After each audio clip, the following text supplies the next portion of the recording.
what's going on in the world today, then you've come to the right place. Welcome to Southern Sense Talk Radio with your host, Annie, the Radio Chick-A-Dee, and featuring Curtis C.S. Bennett and the most interesting guests that you'll find anywhere on internet radio.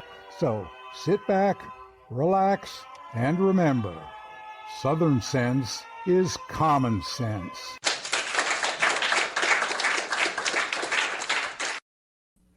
Welcome back to another adventure here on Southern Sense. I'm your hostess with the least mostest, the Radio Chick-A-Dee, Annie, along with my co-host, Curtis C.S. Bennett.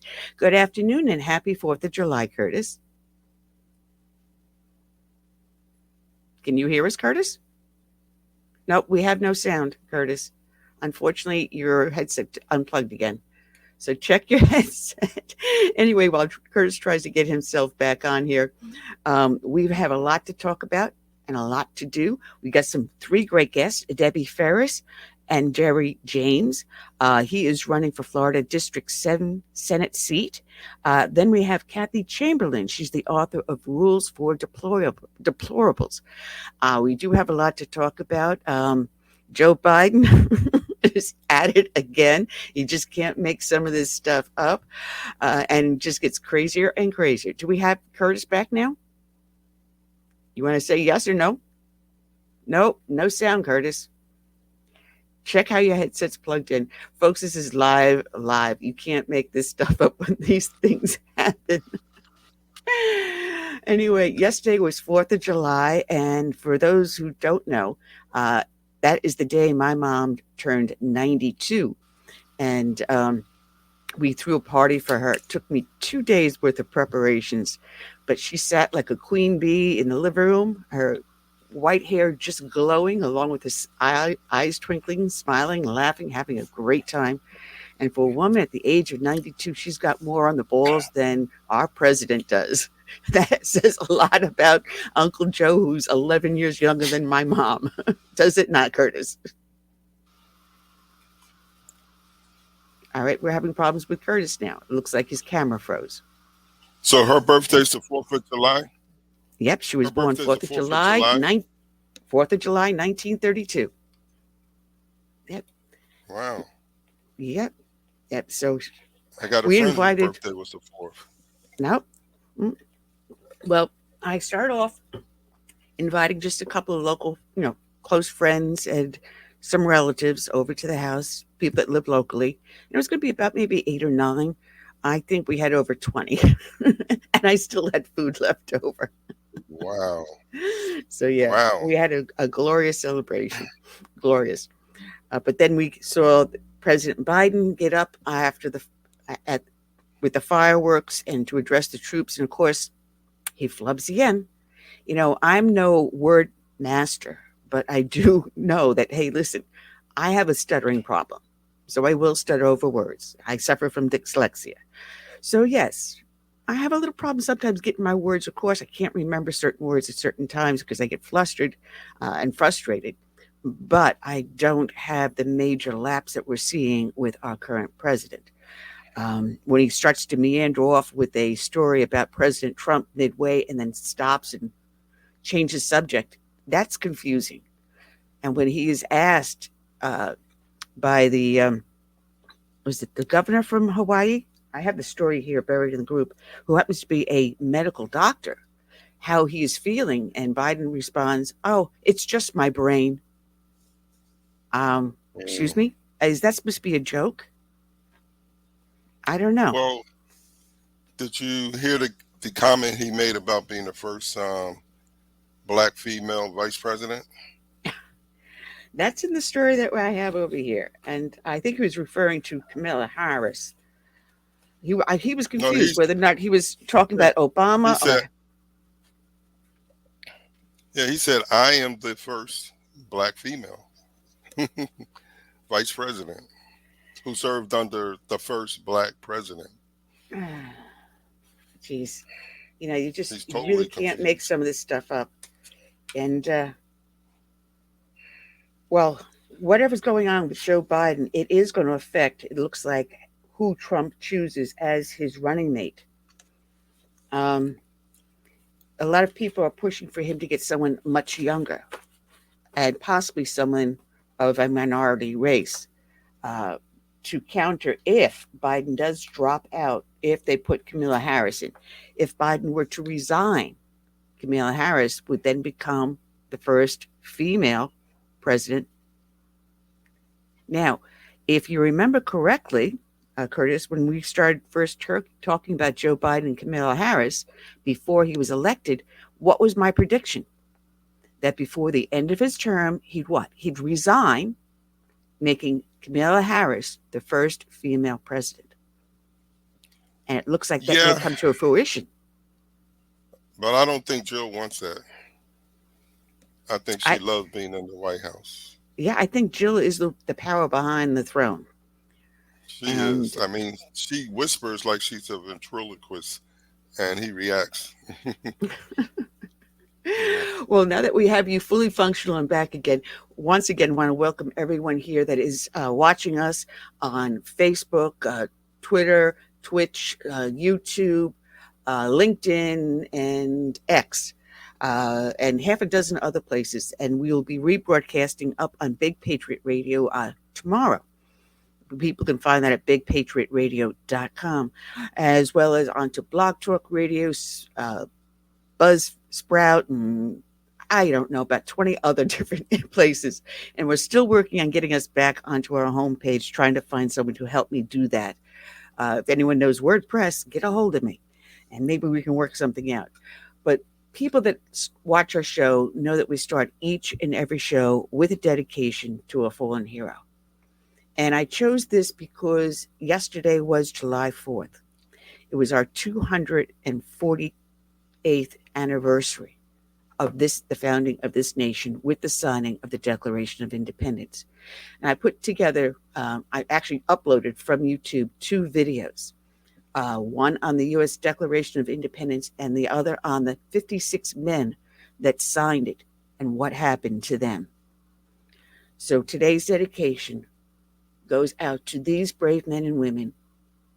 I will also add women, because women did fight alongside men in the Revolutionary War, many of them acting as spies. Many of them have donned the uniform in secret, some of them taking up the arms after their husbands fell in battle, and others just being support on the home front. Yeah, so today's show is dedicated to the men and women that fought for the independence of this nation, that gave us the freedom to speak as we are on this show, and for you also to exercise your constitutional rights. And here is the first of the 2 videos. By issuing the Declaration of Independence, adopted by the Continental Congress on July 4, 1776, the 13 American colonies severed their political connections to Great Britain. The Declaration summarized the colonists' motivations for seeking independence. By declaring themselves an independent nation, the American colonists were able to confirm an official alliance with the government of France and obtain French assistance in the war against Great Britain. Declaration of Independence. In Congress. July 4, 1776. The unanimous declaration of the 13 United States of America. When in the course of human events, it becomes necessary for one people to dissolve the political bands which have connected them with another, and to assume among the powers of the earth, the separate and equal station to which the laws of nature and of nature's God entitle them, a decent respect to the opinions of mankind requires that they should declare the causes which impel them to the separation. We hold these truths to be self-evident, that all men are created equal, that they are endowed by their Creator with certain unalienable rights, that among these are life, liberty and the pursuit of happiness, that to secure these rights, governments are instituted among men, deriving their just powers from the consent of the governed, that whenever any form of government becomes destructive of these ends, it is the right of the people to alter or to abolish it, and to institute new. Government, laying its foundation on such principles and organizing its powers in such form, as to them shall seem most likely to effect their safety and happiness. Prudence, indeed, will dictate that governments long established should not be changed for light and transient causes, and accordingly all experience hath shown, that mankind are more disposed to suffer, while evils are sufferable, than to right themselves by abolishing the forms to which they are accustomed. But when a long train of abuses and usurpations, pursuing invariably the same object, evinces a design to reduce them under absolute despotism, it is their right, it is their duty, to throw off such government, and to provide new guards for their future security. Such has been the patient sufferance of these colonies, and such is now the necessity which constrains them to alter their former systems of government. The history of the present King of Great Britain is a history of repeated injuries and usurpations, all having in direct object the establishment of an absolute tyranny over these states. To prove this, let facts be submitted to a candid world. He has refused his assent to laws, the most wholesome and necessary for the public good. He has forbidden his governors to pass laws of immediate and pressing importance, unless suspended in their operation till his assent should be obtained, and when so suspended, he has utterly neglected to attend to them. He has refused to pass other laws for the accommodation of large districts of people, unless those people would relinquish the right of representation in the legislature, a right inestimable to them and formidable to tyrants only. He has called together legislative bodies at places unusual, uncomfortable, and distant from the depository of their public records, for the sole purpose of fatiguing them into compliance with his measures. He has dissolved representative houses repeatedly, for opposing with manly firmness his invasions on the rights of the people. He has refused for a long time, after such dissolutions, to cause others to be elected, whereby the legislative powers, incapable of annihilation, have returned to the people at large for their exercise, the state remaining in the meantime exposed to all the dangers of invasion from without, and convulsions within. He has endeavored to prevent the population of these states, for that purpose obstructing the laws for naturalization of foreigners, refusing to pass others to encourage their migrations hither, and raising the conditions of new appropriations of lands. He has obstructed the administration of justice, by refusing his assent to laws for establishing judiciary powers. He has made judges dependent on his will alone, for the tenure of their offices, and the amount and payment of their salaries. He has erected a multitude of new offices, and sent hither swarms of officers to harass our people, and eat out their substance. He has kept among us, in times of peace, standing armies without the consent of our legislatures. He has affected to render the military independent of and superior to the civil power. He has combined with others to subject us to a jurisdiction foreign to our constitution, and unacknowledged by our laws, giving his assent to their acts of pretended legislation. For quartering large bodies of armed troops among us. For protecting them, by a mock trial, from punishment for any murders which they should commit on the inhabitants of these states. For cutting off our trade with all parts of the world. For imposing taxes on us without our consent. For depriving us in many cases, of the benefits of trial by jury. For transporting us beyond seas to be tried for pretended offenses. For abolishing the free system of English laws in a neighboring province, establishing therein an arbitrary government, and enlarging its boundaries so as to render it at once an example and fit instrument for introducing the same absolute rule into these colonies. For taking away our charters, abolishing our most valuable laws, and altering fundamentally the forms of our governments. For suspending our own legislatures, and declaring themselves invested with power to legislate for us in all cases whatsoever. He has abdicated government here, by declaring us out of his protection and waging war against us. He has plundered our seas, ravaged our coasts, burnt our towns, and destroyed the lives of our people. He is at this time transporting large armies of foreign mercenaries to complete the works of death, desolation and tyranny, already begun with circumstances of cruelty and perfidy scarcely paralleled in the most barbarous ages, and totally unworthy the head of a civilized nation. He has constrained our fellow citizens taken captive on the high seas to bear arms against their country, to become the executioners of their friends and brethren, or to fall themselves by their hands. He has excited domestic insurrections amongst us, and has endeavored to bring on the inhabitants of our frontiers, the merciless Indian savages, whose known rule of warfare is an undistinguished destruction of all ages, sexes and conditions. In every stage of these oppressions we have petitioned for redress in the most humble terms. Our repeated petitions have been answered only by repeated injury. A prince whose character is thus marked by every act which may define a tyrant, is unfit to be the ruler of a free people. Nor have we been wanting in attentions to our British brethren.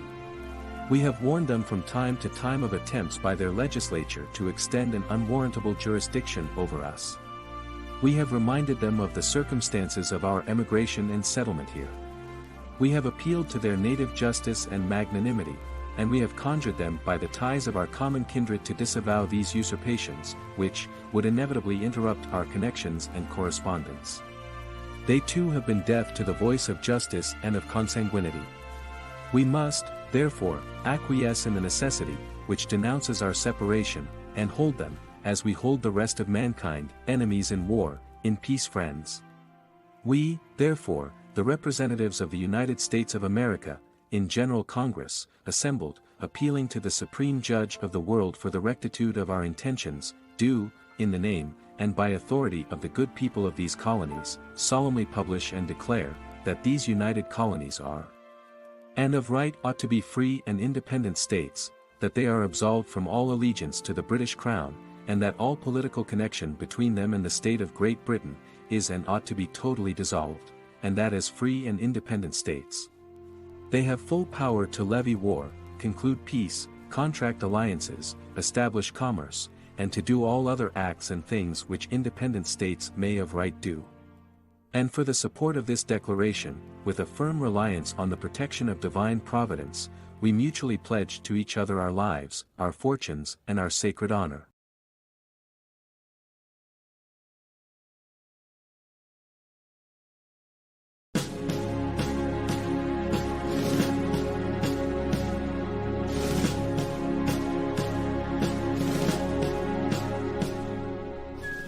"56 men signed the Declaration of Independence. 56 men signed a document guaranteeing our right to pursue our happiness. What sort of men were these? 24 were judges and lawyers. 9 were farmers and plantation owners. 11 were merchants. The remaining 12 were doctors, ministers, and politicians. Well-educated men of means, knowing full well that signing such a document would mean certain death if captured. Fire! Driving low! These 56 men sacrificed everything to ensure our freedom. 5 were tortured and subsequently died. 12 had their homes ransacked and burned. 9 died fighting the Revolutionary War. Signer and New York delegate Francis Lewis was born in Wales, the only child of a clergyman and orphaned at an early age. His signature proved costly indeed. Francis Lewis saw his home plundered and properties destroyed. The enemy incarcerated his wife, and she died months later. Signer Carter Braxton, born in Virginia, invested much of his wealth as a successful planter and trader into the revolutionary cause. The British destroyed his private fleet as well as a number of his plantations.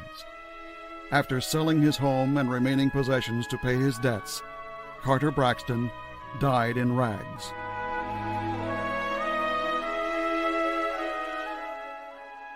The signers of the Declaration of Independence were men of courage. Men such as signer Thomas McKean, born in Pennsylvania in 1734. Continually hounded by enemy pursuers, Thomas was forced to move his family on a constant basis. He served in Congress without pay. His reward? A family kept in hiding, his possessions taken away, a life in abject poverty. Signer John Hart was a highly successful New Jersey farmer. He served as a justice of the peace and a member of the New Jersey Assembly. Later, John Hart became a delegate to the Continental Congress. After being driven from his dying wife's bedside, his 13 children having fled for their lives, John Hart lived in the woods and forest caves for over a year. He returned home only to find his wife dead and his children vanished. Weeks later, John Hart died from exhaustion and a broken spirit. Signers Philip Livingston and Lewis Morris experienced similar fates.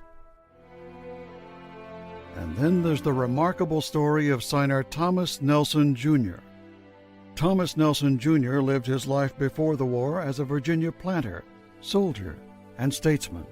His home was abruptly taken by British General Cornwallis for use as headquarters during the Battle of Yorktown. Governor Nelson became incensed as American guns would not engage. "Why do you spare my home?" he decried. Their response, "Sir, out of respect for you." Frustrated, Nelson demanded, "Give me the cannon," then proceeded to destroy the palatial residence himself. Yet this was not the end of his heroic sacrifice. Nelson raised $2 million, pledging his own estates to support the revolutionary cause. His property was forfeited when a peacetime Congress refused to honor that debt. Thomas Nelson, Jr. died a few years later, bankrupt at age 50. Thomas Nelson, Jr. wasn't alone, as soldiers and vandals ransacked and pilfered the homes of signers Clymer, Ellery, Gwinnett, Hall, Hayward, Middleton, Rutledge, and Walton.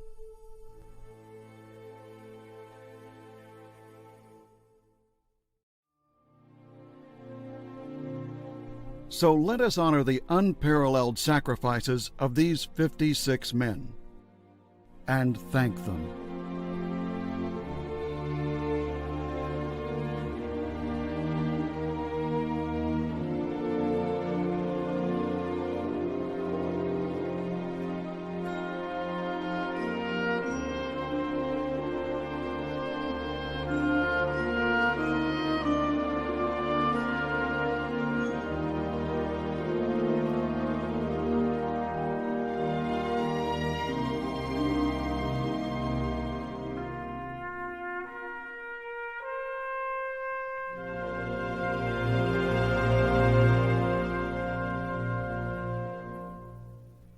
Today's show is dedicated to these men, and we dedicate it also to the men and women that serve as first responders, be they law enforcement, firefighters, or emergency services.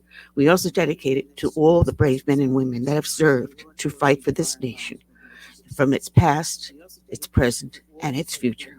We dedicate to them this song by Tiffany, Soul of a Nation. May God bless each and every one.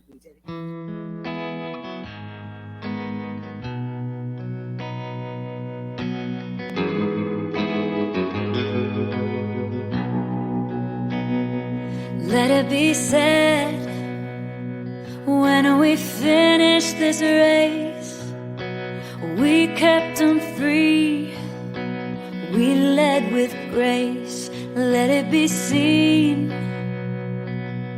from sea to shining sea, beautiful America, living our legacy. Oh, Father, Mother, sister, brother, oh, we gotta learn to love each other. Oh, for the soul of the nation, for the next generation. Let us be known as people of honor, humble and bold, faithful through fire. Let us hold firm to our convictions with wide open hearts,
Lord, when our time has come, we gave them hope, we made them strong. Let it be said, when we finish this race, we kept them free, yeah, we led with grace.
Right, we're back here watching Southern Sense and listening to Southern Sense Live with me, your hostess with the least mostest, Annie, the Radio Chick-A-Dee, as well as my co-host Curtis C.S. Bennett, who's back in the studio, and he was so hoity-toity, he was deciding to broadcast from his guest cabin. Yeah, I thought I'd give Caroline the kitchen back, but so, I'm gonna have to get a booster. They're not expensive to do that. Not expensive at all. But welcome back, Curtis. We have ourselves a lot to talk about today as we're waiting for our first set of guests to call in. Did you by any chance watch the Biden little whatever shindig he had at the White House with the fireworks? Oh, yeah. And what was your impression? It's like looked like a mummy or something. I mean, he was taking his orders from Jill, who was standing beside him, whispering stuff like I said offline, like a ventriloquist. You see her mouth move, and she leaned kind of towards him, and then he'll react, like lift up Kamala Harris' hands or something like that. But he's been instructed to do that by her. Wow. So apparently she's wanting to stay in the White House. Why doesn't she run? She would never get elected.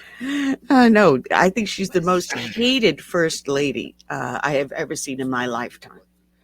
I mean, there was a lot with Nancy Reagan. A lot of people didn't like her. I'm trying to think who else that was worse than Nancy Reagan. Well, President Taft, he never wanted to be president. He wanted to be Supreme Court Justice. Mm-hmm. But his wife badgered him until he became president. But once he did one term in office, he actually became Supreme Court Justice, our only president to do that. Mm. But his wife was pulling the strings at first. She wanted to be in the White House. Yep. You know, it's bad with Biden when the New York Times runs an article the day after July 4th, and Biden's verbal stumbles spotlight as he hosts July 4th events. And they write a critical article about Joe Biden. New York Times, the liberal New York Times. They're just covering their butts. They knew all along. Yeah, the day after the debate, they were calling for him to step out of the race, to have someone else come in his spot. And you're seeing this in liberal media outlets one after another. They're all starting to abandon ship. And because they can't cover for him anymore. No. And what is her name? She's the heir to the Disney fortune. Is it Abigail, her name? Just forgive me. I'm trying to remember what her name is.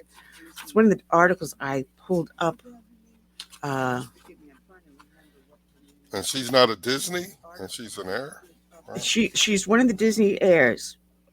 And she's already said, I'm not going to donate a single dime to any of the PACs, to any of these other agencies that are supporting Biden in his reelection bid.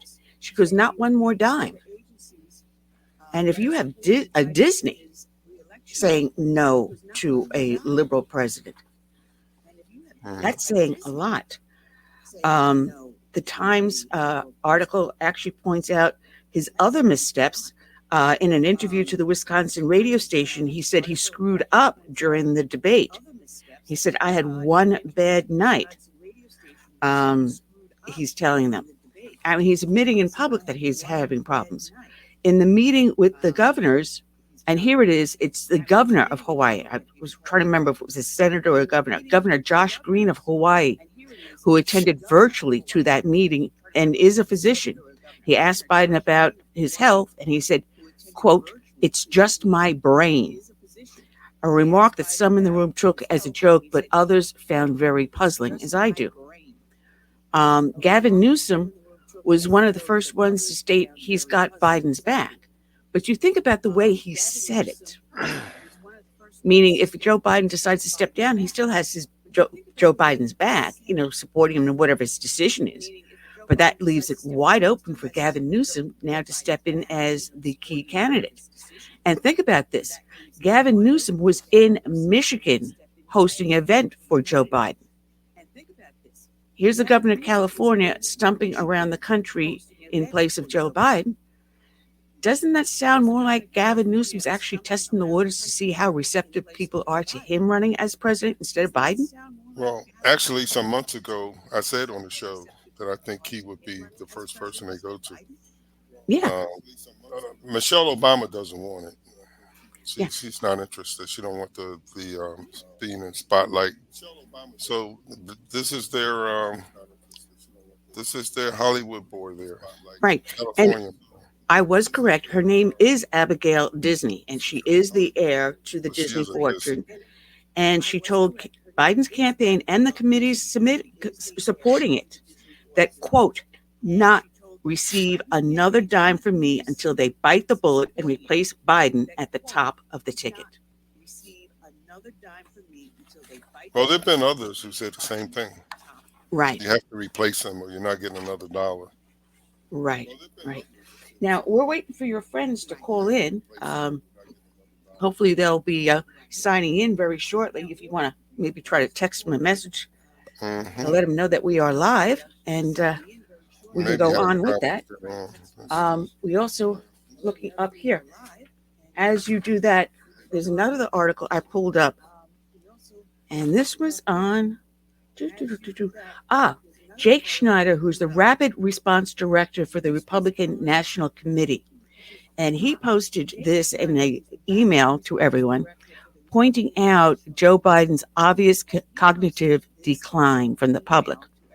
And they're saying that there's been a massive fraud to willfully hide Joe Biden's decline. And no one has been more central to the cover-up. And he names Kamala Harris, the vice president. And he lists the dates and the statements she made over a number of years, starting in November of 2022, when she said, I have no doubt about the strength of the work that we have done when asking about Joe Biden's mental status. This was followed by February 8th of 2023. And she stated, when asked about Joe Biden again, she says, we have a very bold and vibrant president in Joe Biden. And you think about this, because if Joe Biden does resign from the presidency, Kamala Harris now becomes the president. And the bullseye is going to be on her back for statements just like this, her knowledge about his capabilities. Would that be now an impeachable offense against Kamala Harris to hide from the nation how in ill health the president is and ill-equipped to perform the duties of the presidency, especially in this time. Critical international crises are hitting us. You have Putin looking at a weak president. You got President Xi in China looking at a weak president. You've got North Korea looking at a weak president. Iran, Hezbollah, Hamas. And then the withdrawing of aid and necessary military equipment to Israel to defend their nation, the only democracy in the Middle East. The world is seeing our borders wide open with what they're admitting to of 10 million illegals being admitted. That number is somewhere probably closer, beyond 20 million, probably closer to 50 million. That's more than the population of the states. I don't mean the entire United States, but you think about the population per state. You think 50 million. That is 10 million. They're saying 10 million, and you're talking maybe 20, 30, 40, 50 million. He follows up with another statement on February 8th of 2023. Said it's about thinking about whether or not we have in our leader, which we do in Joe Biden, someone who is bold. And she continues with statement after statement after statement over the years. With February 17th of 2023, Biden, referring to him, is probably one of the boldest and strongest American presidents we have had. And we knew before he even took office, we saw a cognitive decline in him as he was running for election, and has become worse over the years, especially with the crises we are now facing. It's extremely, extremely noticeable. And it's not just that the debate highlighted it. It's now the debate woke up the nation to the problem. We have a very feeble, sick man as our president who is unable to fulfill his duties of office. He's going to be able to do that 24/7, not take a nap and wake up after the nap and decide whether or not he can do the job. He's going to be able to do the job from day one for 24 hours a day, every day for the entire 4-year term. And we're not seeing this. On March 16th of 2023, she further went on and said, he is an extraordinary leader, and I wish that people could see what I see. No, people are not seeing what you see. People are seeing the truth instead, Kamala Harris. And then on September 7th, asked about him, she replies, Joe Biden's gonna be fine. No, he's not going to be fine. You cannot recover from cognitive degenerative dementia. It's called degenerative because it cannot be recovered from. It will only get worse.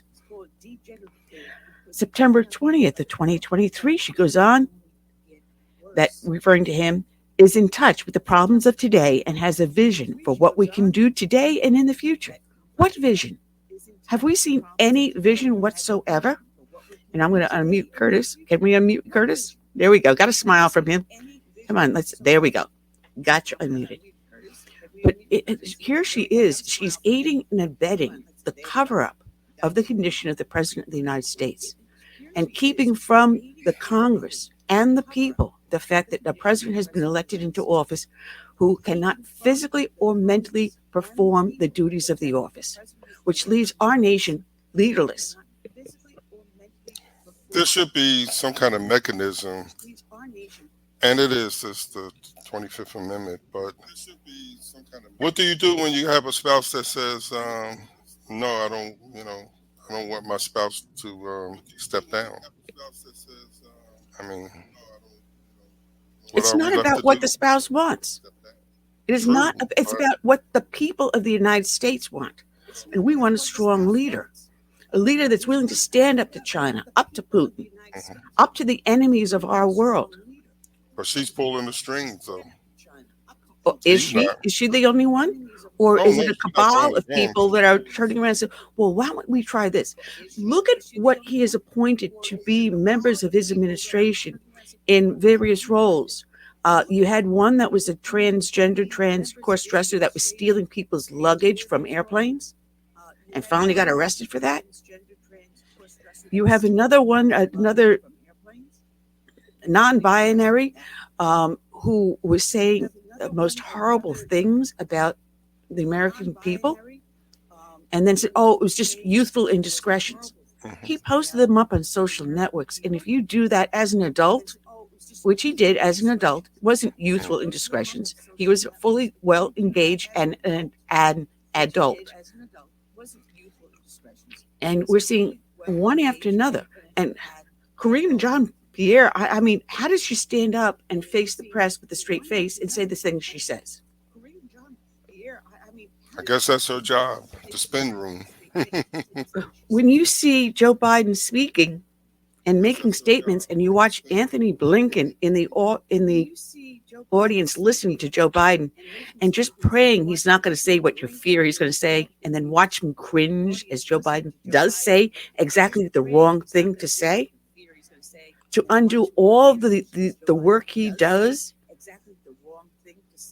I've heard this before in the last couple of days, but I think moving forward, we're going to have Congress come up with some kind of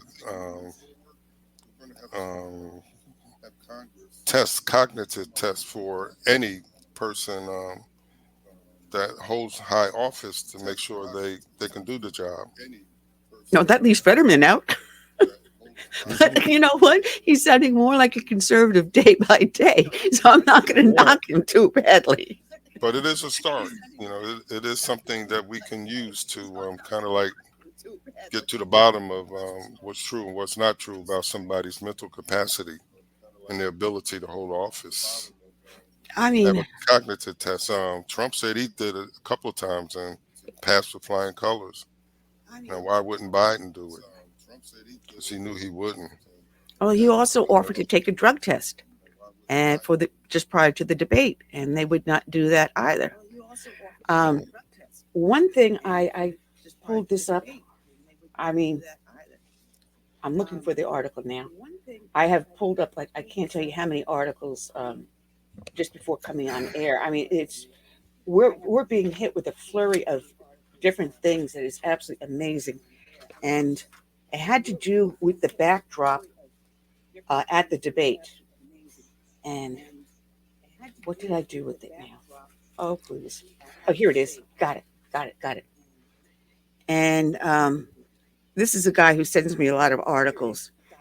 Now, I can't push this up.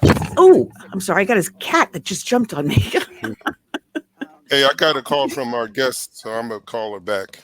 Okay, go ahead. While I handle with this, let Curtis go back and do what he's got to do. All right.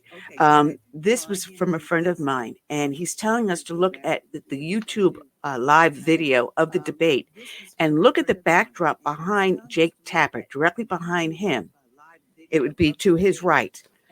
And the backdrop has on one panel a red background with white stars.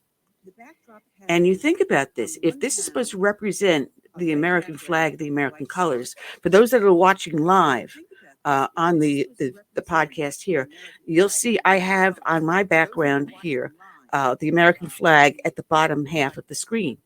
The American flag are white flags on a blue background. And there's a reason for that, a specific reason for that, as well as the red and white stripes, white for purity, red for the blood that was spilled.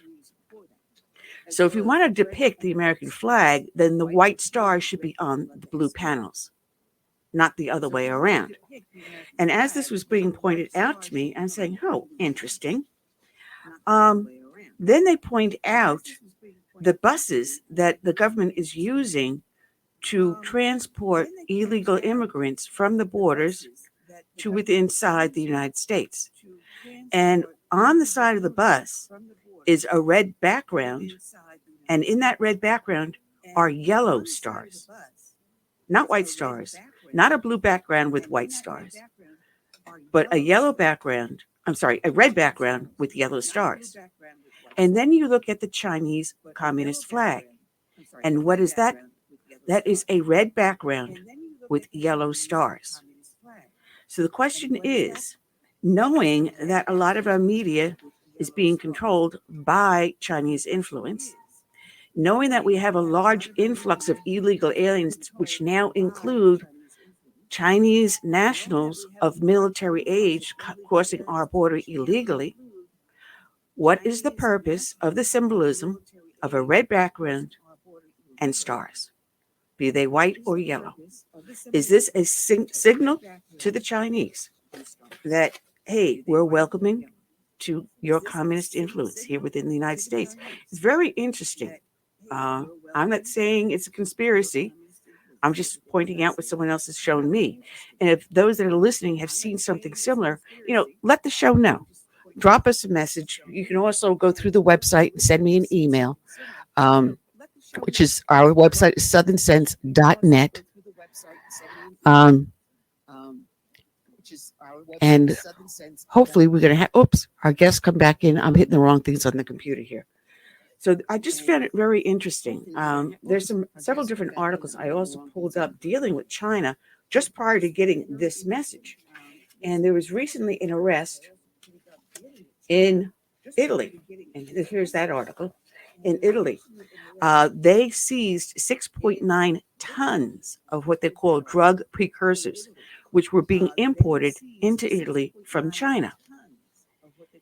And now these precursors, and let me see where I can find it, is a chemical used in the production of MDMA, which people know as ecstasy or Molly. And these pills were also linked to an apartment owned by a business person in the Netherlands. According to the Dutch statements, they identified the final destination and seized several kilograms of ketamine and marijuana with the arrest of 2 Chinese nationals in the Netherlands. So the destination for the 6.9 tons of drug precursors to make ecstasy and Molly were destined for the Netherlands and possible distribution through the rest of Europe. So what they're doing to our southern border in helping to smuggle in fentanyl and other drugs now that are coming in, not now, but have been coming in and are now increasing. Methamphetamine and others that are now on the rise have control through not only the drug cartels, but with links to communist China. Very interesting how we're finding ways in which to destroy our nation from within, which is what the total point of the Chinese revolution is, to destroy us from within. So I'm looking for some of the other articles I pulled up for today as we're waiting to get out to our guests. Excuse me. And just bear with me, folks, because this is live. All right. So looking at some of the stuff, I'm starting to get my stacks of information mixed up with the other guests. So anyway, these are just some of the things. And if anyone has any questions or comments, feel free, if you're listening on or watching on Facebook, LinkedIn, X, Twitch, you're able to send me a message by clicking on where the video player is, and I will get the message if you want to ask questions or make comments. So in July of this past year, June of this past year, the Justice Department unsealed the first ever charges against Chinese entities and nationals, accusing 4 chemical makers and 8 Chinese nationals of trafficking in precursor chemicals directly into the United States. And since then, dozens of Chinese entities and nations have been blacklisted by the Treasury Department as part of a broader effort to address the opioid crisis. So we took our first steps in June of last year, but it is an ongoing battle because it's not slowing down. So, folks, there's a lot that's going on out here, and we've got to keep our eyes and ears open and listening to what is happening. So hopefully if Curtis can get himself back in here, we can get the show going on. So I apologize as I'm struggling because I was expecting to have 2 great guests with us, and it looks like that may not be happening as we're running down on the clock. One of the things that has been going on lately also is this administration's touting about their economic numbers. And the Epoch Times ran an article today. Andrew Moran wrote it. It's called U.S. Economy Adds 208,000 New Jobs. Unemployment rate ticks up to 4.1%. Now, prior to Trump losing to Joe Biden, prior to that election, we were talking about the job numbers and the stats. And I'm doing this off the top of my head, but I'm recalling job numbers being as low as 3.2%, and unemployment for Black Americans and women dropped to comparable rates to white unemployed males, which normally has the lowest number. And the rates were all coming down to almost equal, in some cases being equal and as on par to white unemployed males. And that was done underneath the Trump administration. And since that time, we had the COVID pandemic where people were forced out of jobs. People started working from home. And people that did go back to work ended up having to work two jobs because of the economic upheaval we had, the cost of products, because if manufacturers are not producing, then the number of goods on the shelves are going to be lower. The cost of those number of goods is going to skyrocket because you've got a lot more people demanding products that are very limited. So it causes inflation. It caused recession. It caused economic upheaval over these last 4 years, or I should say 3.5 years. So they're touting the numbers and creating 208,000 new jobs. But how many of those jobs were actually people returning to work? I asked myself. And then you start to look at the into the woods. Look really deep into this. With this, the average hourly earning decreased. It decreased from 4.1% down to 3.9%. So they're earning less per hour. All right. Now, 1/3 of all those jobs that were created were government jobs. Sure, you're going to fudge the job number market if you are the one hiring the people. So you think about it. 1 out of every 3 jobs created was a government job. That's your taxpayer dollars. How are we going to pay for those jobs? If that's what they're doing, 1 out of every 3 jobs they're creating is a government job. So, of course, the numbers are going to look good. All right. Now,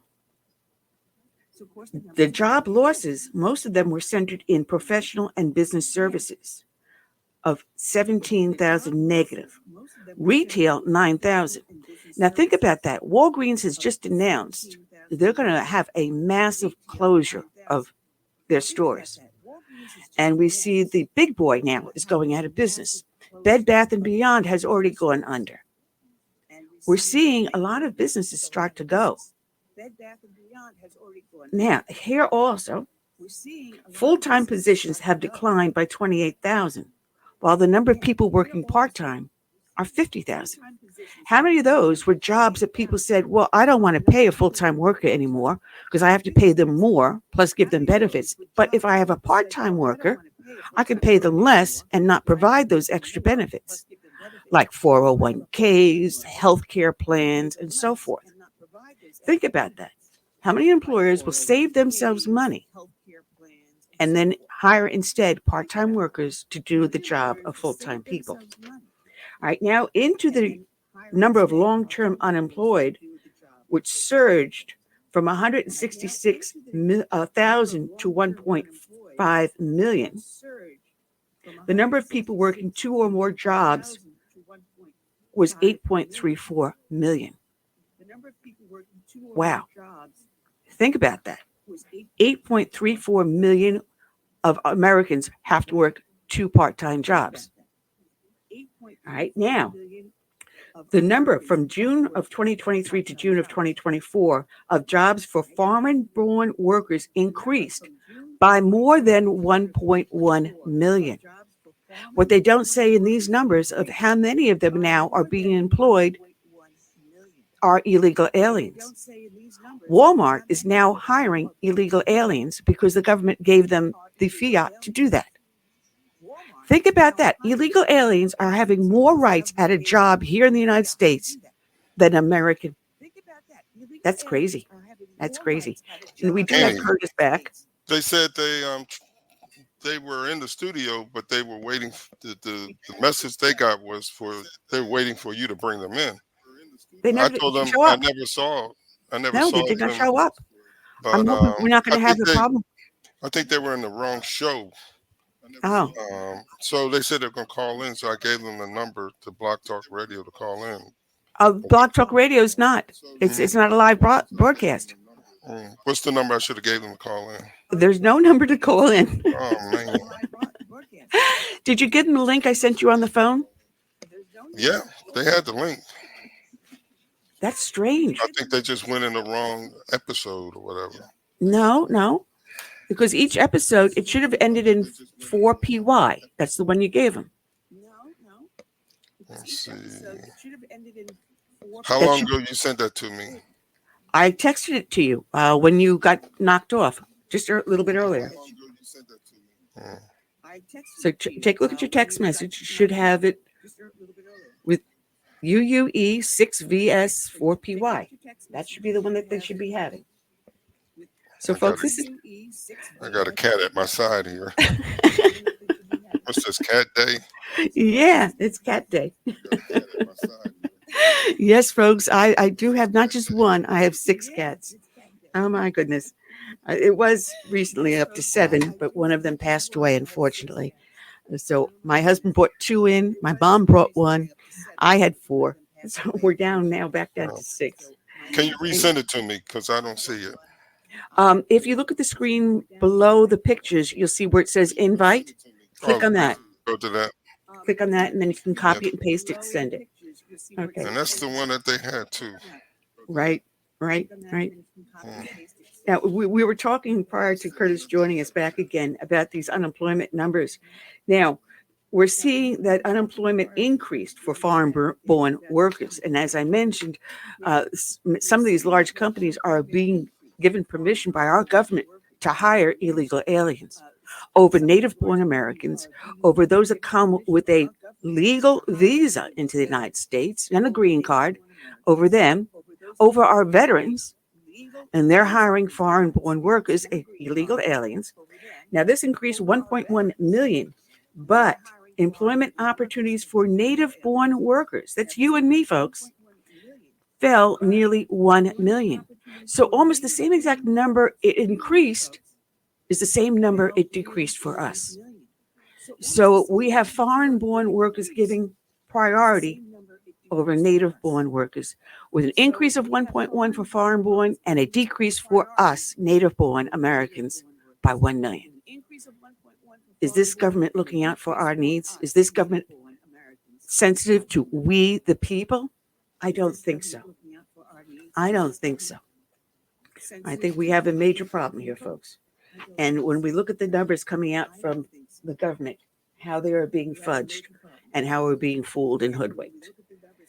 So, waiting again, trying to get our guest on. We're having a little bit of a snafu here.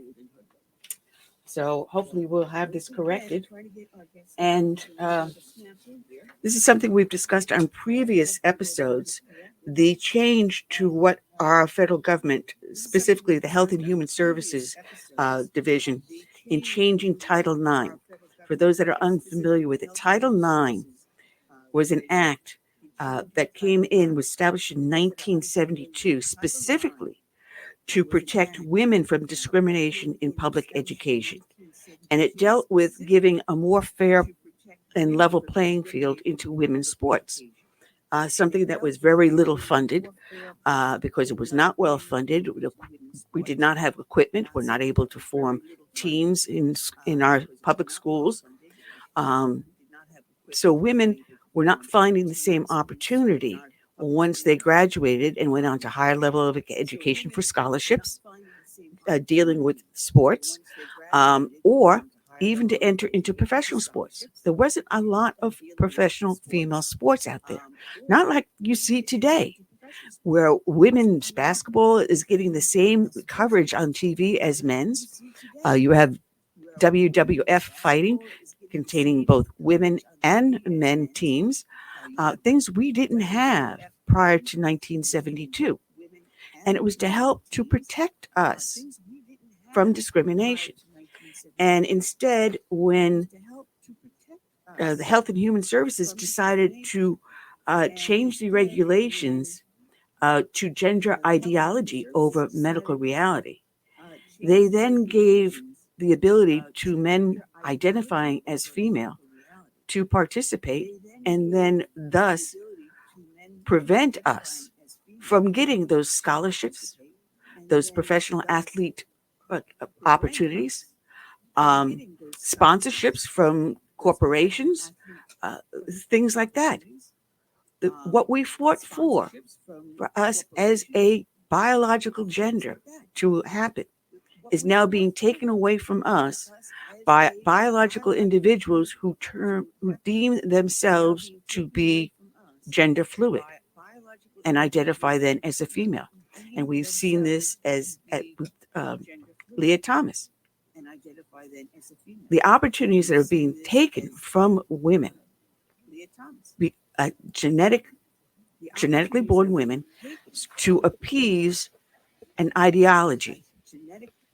And this Mississippi judge, a U.S. District Judge Louis Garola, granted a preliminary injunction and a nationwide stay against Health and Human Services revisions to Title IX, after complaints alleging HHS seeks to replace health regulations with a regime committed to gender ideology over medical reality.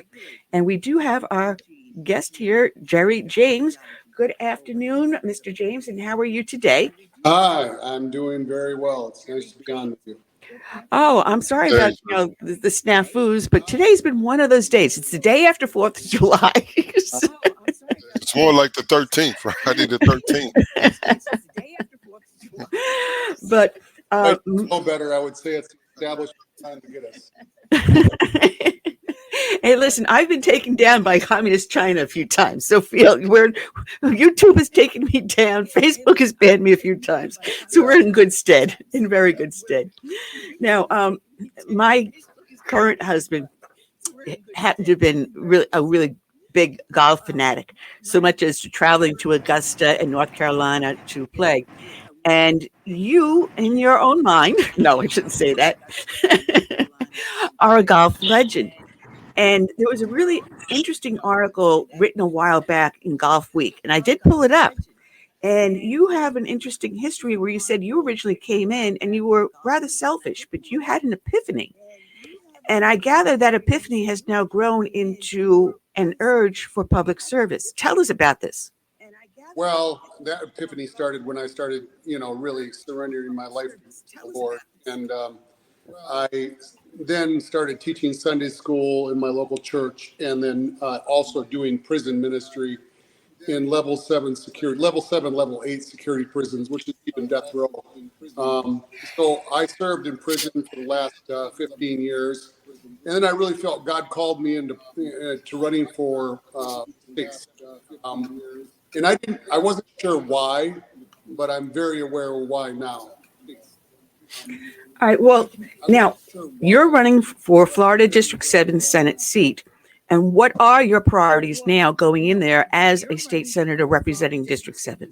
Well, my number one priority is election integrity and making sure that we have a free and fair, transparent election with a U.S. citizen verifiable ID. And I would like to, get rid of all the nonsense drop boxes and a lot of this mail-in balloting, other than the military and a doctor's note for some of the elderly that can't make it to vote. I get that.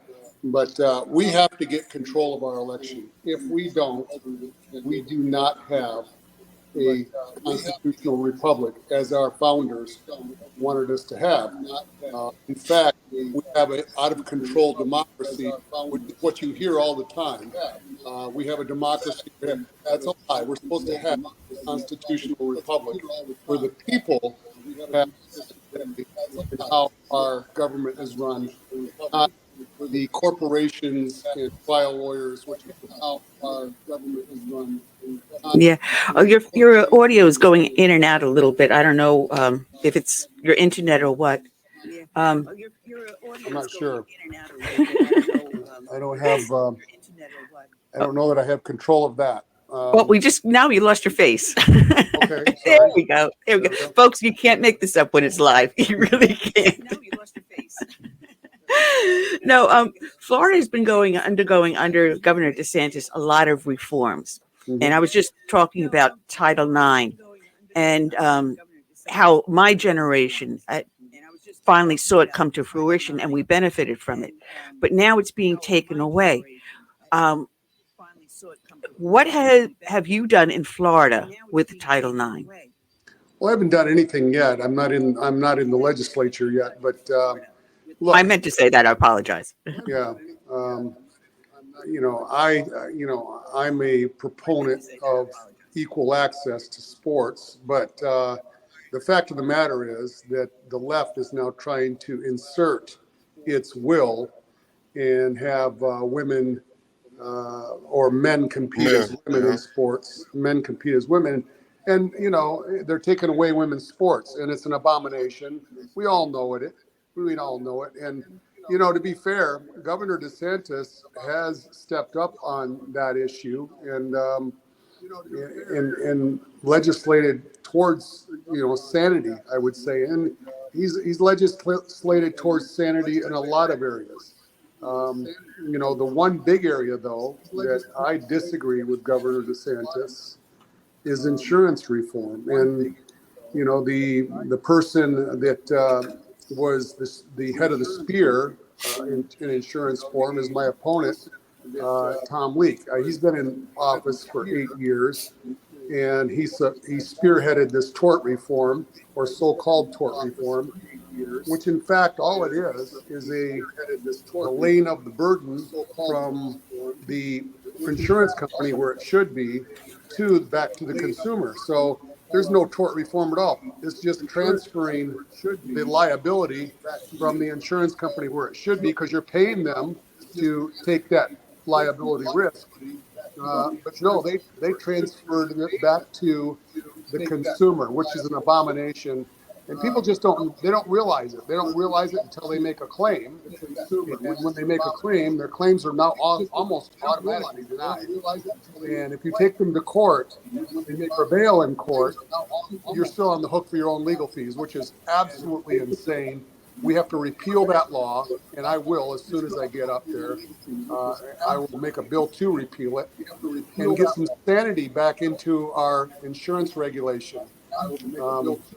There's a lot of steps that we can take to put sanity into our insurance. But in my opinion, this is a made-up crisis.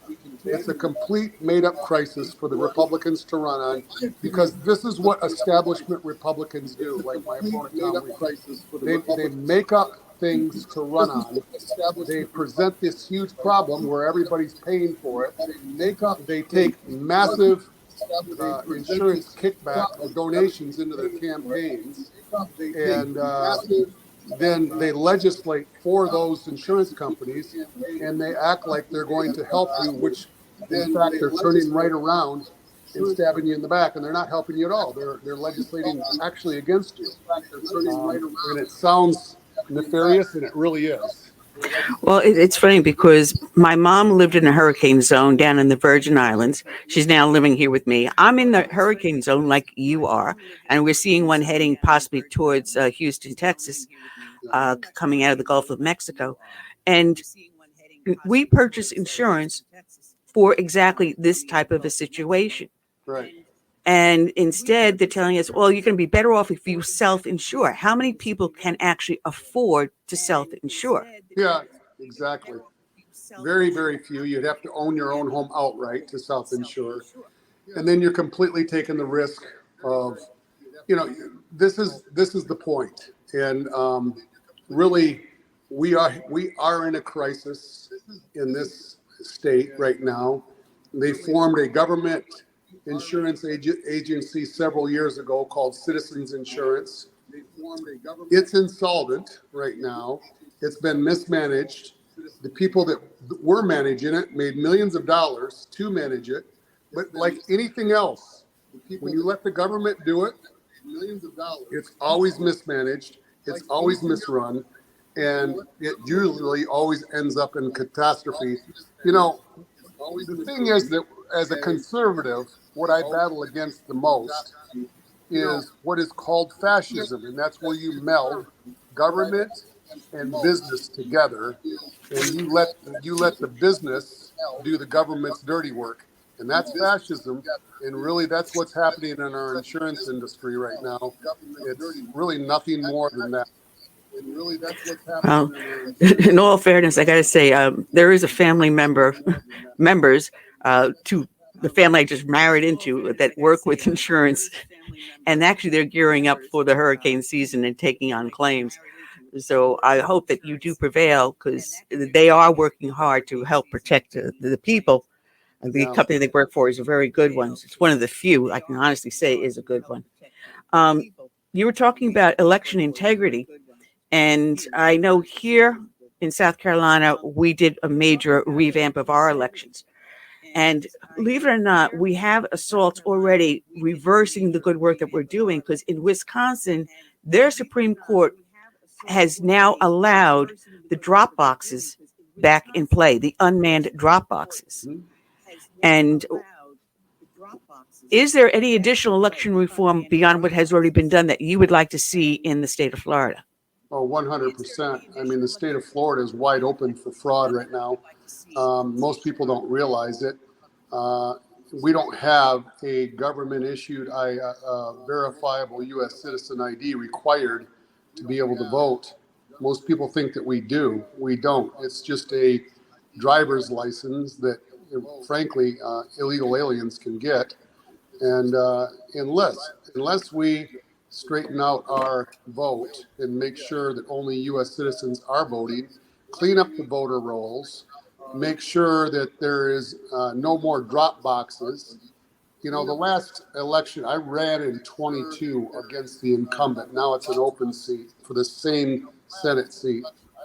Well, it happens that I won on election day in certain counties. So on Tuesday, election day, I actually won the most votes.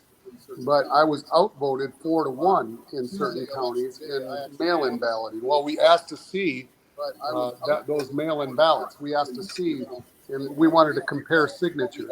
The supervisor of election would not show us, by law, those signature verifications. Now, I find that very odd in itself.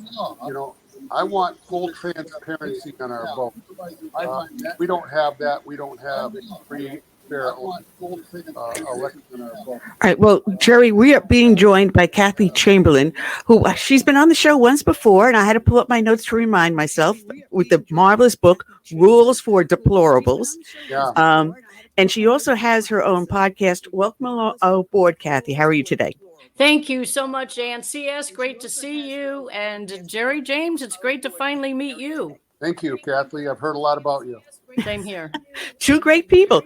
Gerry, people can find about your campaign by going to your website, which is Gerry4Senate.com, correct? Yeah, and it's Gerry with a G. Most people spell it with a J, but it's Gerry with a G, the number 4, Senate.com. Mm-hmm. Yeah, we have that on the show description. So when people listen to it in the archives, they can also see it and click onto your website. Cathi, you don't have to mute yourself. Okay. was worried some feedback was getting through there, but okay. Thanks. No, I have no feedback whatsoever at all. Since the two of you have finally met, Cathi, do you have any questions to ask for this Senate candidate? Because you are also out of the great state of Florida. Yes, I sure am. And I do know that I believe Deb Faris is helping you over there on the East Coast, right, Gerry? She is, and she's a great U.S. citizen and, with a fantastic story of her own, and it was kind of just a I say a godly intervention that we met, and I knew shortly after I met her that she was going to be the one to help me, because she was intimately involved with election fraud coming from Venezuela, and knew the issues that I'm running against. So it was a breath of fresh air. We are like-minded in so many areas, and so it was a breath of fresh air. Extreme amount of help and the grassroots campaign to have her on board. Yeah, I've worked with her for a couple of years with Defend Florida, of course, and she has been on my podcast as well, related to her Venezuela story. So she's an amazing lady. Glad she's helping you. Well, she was here before, and she decided to drop out, and wish she hadn't, because I wanted to ask her a bunch of questions too. But we're going to save that for a later date. CS, you can bring her back on solo, and we can have her talk about that. In Florida, matter of fact, my sister is now moving to Florida within the next month or so. What area does District 7 cover? It's St. Johns County, Flagler County, the northern end of Volusia County, and all of Putnam County. So that's the district. It's quite expansive. So from my doorstep to the southern end of my county, it's about 2 hours and 15 minutes drive. And then to the west, it's about the same. So there's a lot of square miles there that I have to cover, and I have been for the most part. But unlike the establishment, I don't have millions and millions and millions of dollars that I have basically gotten from the corporations that I can use to cover the radio stations and the TV stations and hire people to work for me. I'm pretty much doing it all myself. Wow. Now, on your website, you talk about a two-tier legal system. And for those who don't know, that I'm retired law enforcement, and we used to call it revolving door justice. No sooner did you make the arrest than the guy's back out on the street before you have your uniform off, or you even hit your car to head home. But we're seeing it taken to an extreme. And I think the Trump trials have just brought it to the public more than people want to admit to. We see on one hand the revolving door justice with an illegal alien that goes out and commits rape and murder later on, repeatedly, compared to an American citizen, the January 6th prisoners. It's a two-tier justice system. How would you seek to amend that, Gerry, when you become elected? Well, the first thing that I would do is write a bill to disallow the Capitol Police in the state of Florida. The Capitol Police have no business in this state whatsoever. We're a sovereign state, and we're supposed to have a sovereign sheriff that protects our counties. Each county has a sheriff. It's an abomination for the Capitol Police to be here, and they are here. And we have to boot them the heck out of here. And they are the whole system of justice is turned on its head. We all see this through the Trump trials and the January 6th trial. We have people up in the gulags that have never been given correct due process. And quite frankly, my opponent also voted for red flag laws against our Second Amendment, which, you don't need due process to go in and take somebody's gun now. You can just, if you have a neighbor that's disgruntled with you, they can say that you threatened them, and the sheriff can go in and aid with their weapons, according to these red flag laws, which is an abomination in itself. So we need to get a hold of our laws. We need to get back to our Constitution, and we need to get back to, life, liberty, and the pursuit of happiness, and cut the size and scope of this government at all costs. And the state government, the behemoth too. So I would try to do that as much as possible. If I can add something there, Ann, regarding the Capitol Police, I totally agree with Jerry. As a matter of fact, I've led several protests over there in Tampa on Falkenberg Road, where they've set up shop right there in the sheriff's office. And it's infuriating because I did a deep dive research on the Capitol Police, and I was shocked to find out that they don't even have to answer FOIA requests. So they have a totally different set of rules that a lot of citizens are not aware of. But Jerry, I'm really curious because I've been trying to get an answer to this for a while. I've heard the governor can't do anything about it. Then I've heard he can. Then I've heard, I don't know how to get rid of them. The governor can't do anything about it. Then I've heard he can. Then I've heard. That's a good question, Jerry. How does the government have power?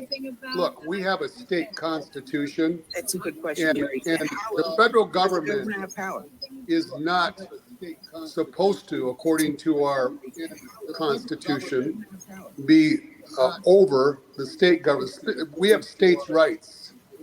And if the governor doesn't have the will to boot the Capitol Police out, there is the only reason that I could think of would be because the federal government is threatening to hold funds of some. It always comes down to money. Okay, and at this point, we have to take a hard look at that and ask ourselves: is it worth money to give up our freedom and our sovereignty? And I don't think it is. I would never vote for that. And here's the other thing: people don't realize we've had 500,000 illegal aliens drop in this state in the last 6 months. That's verified. Okay, they're coming in at the dark of night. They're flying in. They're unloading from these planes. They're coming in and they're boarding buses. And upon boarding these buses, they're given $5,000 to $7,000 in cash money because they don't know how to spend credit cards or use debit cards, and a cell phone. And then they're shipped into the interior of our state and sometimes into the cities. 330,000 in Miami alone. So my question is this: where is the Republican Party? Why isn't the Republican Party saying, okay, we cannot prevent you from landing in this state, but we should be able to prevent you from unboarding off those planes because we have no idea who's coming off those planes, whether they're terrorists or not. The government's main job is to protect the people and to provide safety of these people. And if the governor says, well, I can't do anything or whatever, there's a problem there. Okay, we have to figure out what that problem is and address it. Well, one of the things we mentioned earlier, and Cathi, I know you're involved with this, the January 6ers. Now, you had been working with someone trying to help him on his appeal. He's currently still in jail, sentenced to 7 years. I previously had on Jake Lang, and it's something that I fail to understand. We have catch and release with illegal aliens here, and yet American citizens are still sitting behind bars. Many of them have yet to see a courtroom, much less have permission to see their attorneys or family. And they're being treated worse than prisoners at Gitmo. Yes, there's no question. Nobody's paying attention to them. It's like a hot potato, they're radioactive. People believe that their political careers are going to be attacked, I think, if they get involved. Because it was very, very difficult for me to bring attention to Jeremy Brown, is the one you're referring to. And so I finally challenged him while he was sitting in jail. Hey, you're not getting any attention. How about this? How about if if you run for office from inside jail, maybe that'll get some people waking up, and it did for sure, but not nearly enough. And we could never get any representatives in Florida to visit him or to come to his defense or to even look at his case. Even Ashley Moody Okay, our Attorney General. There was a phone call that Jeremy was on with the FBI, and he actually reached out to Ashley Moody for help. And the very next day, he found out later in his discovery papers, Ashley Moody turned over his request to the FBI. Later in his discovery papers, right? Yeah, that's the cowardice of our Republican Party and backstabbing cowardice. Yeah, look, that's the cowardice. Unless we get courageous representatives and patriots there that are willing to fight, we don't have a sovereign state. Anthony Sabatini has represented a few of the January 6th prisoners in this gulag. He's went up there and fought for them. He's one of my endorsers. He knows that I'll stand beside them. Fred, the whistleblower, is another one of my endorsers. He's an FBI whistleblower. And, you know, we don't need any more politicians. We need fighters now. Okay, we're beyond the politically correct politicians running for office. Fighters. We need to get fighters in office that are willing to stand and not bend. We don't need any more cowards. No, we don't. Well, I wish we didn't have the technical difficulties we had today with getting everyone on. I apologize for that. It was beyond our control. But Jerry, people can find you with the letter G, Jerry, the number 4, Senate, Jerry4Senate.com. And Cathi, they can find you for rulesfordeplorables.com, or you can have a link to your webcast. You have a new name for it. It was Warn 2024, correct? And that's on Rumble, but my actual website is rulesfordeplorablesbook.com. Don't forget the book. Rules for Deplorables was taken when I tried to get the URL. As you can imagine, I was a little too late for that. But so you got to get that rulesfordeplorablesbook.com. Well, I'll update my description so people go directly to you. Even though you wrote the book a couple of years ago, it is still valid and important today. Yes. And I'm proud to be a deplorable. Me too. Because I still run a tea party 15 years running now. No. Yes. Well, good luck, Jerry, and we welcome you back anytime. And Cathi, I'm sorry we didn't have more time for you, darling. Yeah, that's okay. Let's do it again. And I want to get CS on my show as well. Warn 2024. Thank you very much, you guys. Yeah, CS unmutes himself. Jerry. Take care. Thank you, and God bless. Thank you, guys. Right. I'll see you Tuesday, CS. Okay. Okay. Thank you, and God bless. Bye-bye. Right. Oh, here we go. There we go. There we go. All right, Curtis, that's all we got for today. We're down to our last, not even 1 minute, just about 1 minute left to go on the show. But we do have a guest lined up for next week. Let me just open up my phone to pull up the calendar. Just bear with me while I do that. Calendar, here we go. Come on, hit open up. And next week is the 12th. And we have Mark Tapscott and attorney John O'Connor. We've had John on several times before, and it'll be really great to talk to him. He was one of the ones that wrote an opening, groundbreaking book about Watergate and how some of that stuff behind the scenes of the scandal that people were not aware of, that he brought forward, dealing with Deep Throat. So, yeah, we got ourselves a blockbuster show set up for next week and look forward to it. And we had a lot of people sending in prayers and comments dealing with your sister's health. I hope is she at home now? She is home and recuperating. And she should be back to normal in about another week. Good. Well, everyone sent out a lot of prayers, especially some of our guests made a deliberate call out prayer to her. Appreciate that. So she let her know that she's in her heart, and I hope everything works out. And I wish everyone have a very safe weekend this 4th of July and enjoy yourself. And remember what it stands for, the Declaration of our Independence that set the foundation for our Constitution. And we need to continue to fight. Know your Constitution. And I would say for that, that's all we got. I would say good night and God bless. Take care. And I would say for that, that's all we got.